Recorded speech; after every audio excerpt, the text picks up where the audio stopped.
Good morning to all of you. 24 December date.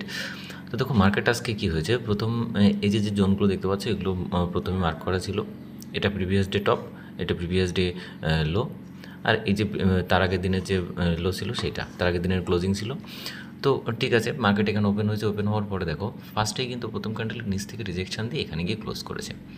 তারপরে দেখো এই যে উপরে যে জোন এই পর্যন্ত টার্গেট রয়েছে, কিন্তু এবার ব্যাপারটা কিসে দাঁড়াচ্ছে, আমরা যখন প্রিমিয়ামে দেখব, প্রিমিয়ামে দেখো কী হচ্ছে যে এখান থেকে পুরো এই যে বড় একটা ক্যান্ডেল তৈরি হয়েছে, এই যে লো রয়েছে, লো কিন্তু রয়েছে 116। তো 116 থেকে মার্কেট ক্লোজ করেছে কোথায়, 150।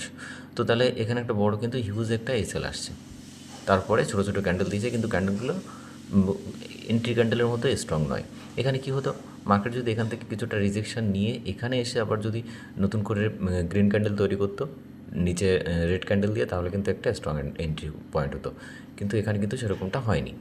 তার জন্য কী হয়েছে, এখানে ওয়েট করতে হবে। তাহলে আমাদের এন্ট্রি কীভাবে আসবে, তার জন্য আমাদের প্রিমিয়ামে আমরা ইন্ডেক্সে দেখলে বুঝতে পারবো।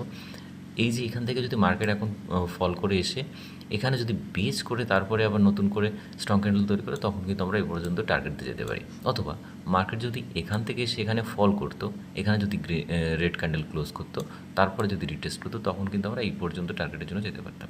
কিন্তু এই যে জোনটা এইখানে যেহেতু কন্টিনিউ গ্রিন ক্যান্ডেল দিয়ে যাচ্ছে, তাহলে কিন্তু এখানে আমাদের এন্ট্রি হয় না।